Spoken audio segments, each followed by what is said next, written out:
Avi, això ja no es pot. Andrea, l'arròs t'ha quedat boníssim avui.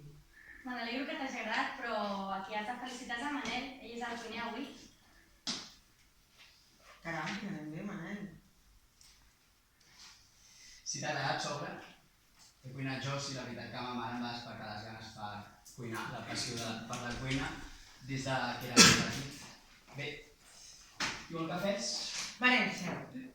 Seu, aquí tenim 3 dones. I tu ja has fet prou per al dinar. Així que t'Andrea, el nen ja l'agafo jo. Per mi posa'm un tallat i un parell de carquinyolis. Avi, estàs sent masclista. El pare té cames per anar als teus cafès. Les conductes masclistes no són producte d'un sol factor, sinó d'una combinació de situacions, com per exemple l'educació de l'avi sexista i també els ensenyaments religiosos d'ell. Mare, ara tinc ganes de dormir, millor que el Manel prepari els cafès, dic jo. Quan jo tenia la teva edat, netejava, cuinava i feia totes les feines de casa, mentre us tenia tu i els teus germans agafats al braç. El teu avi mai s'ha hagut d'aixecar de taula. Nen, no, deixa-li l'àvia, el labrer, que en té molta traça. Històricament, i fins al dia d'avui, les activitats en una casa comuna i conservadora s'han dividit els rols, entre els que el rol que formava part de la dona, que era la cura, de tenir la cura dels fills i de la llar, i la considerada per home, de portar els diners a casa i la feina. Que ja l'agafo, em va dir, porto 2 setmanes a casa i ja tinc una mica el truc agafat. Que no ho sabeu, han retallat personal de l'empresa de Manel i l'han acomiadat. Caram, Manel, com ho fareu ara? Bueno, fins que torni a treballar amb el meu sou és suficient, ara soc l'home de la relació, ara el mantinc.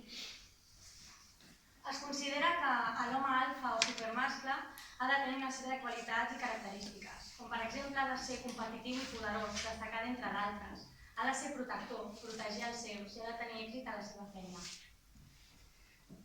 Em sento impotent.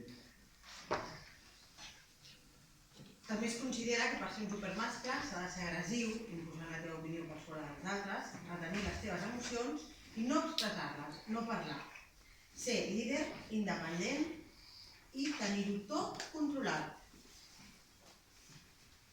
Ja n'he tingut tot.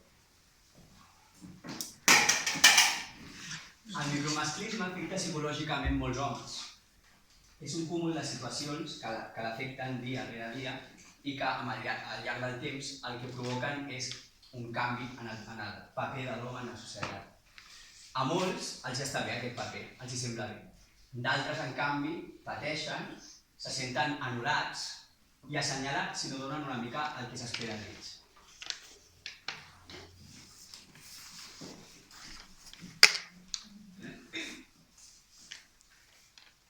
El masclisme existeix en les societats en les quals l'home és el centre de l'univers i tot es pren com a mesura amb la mesura de l'home. És un fenomen complex que canvia constantment de forma, però el que no canvia és la seva essència discriminatòria.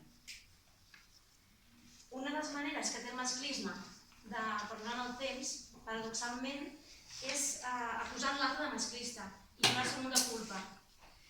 La realitat és que tots, de forma conscient i inconscient, fem comentaris i accions que formen part del masclisme, amb l'acceptació i la falta d'actuació de l'entorn. Només fent una profunda anàlisi i una autocrítica de com cadascun de nosaltres ens relacionem amb els altres, independentment que siguin homes o dones, podrem arribar a començar a alliberar-nos i prendre consciència dels nostres nivells de masclisme.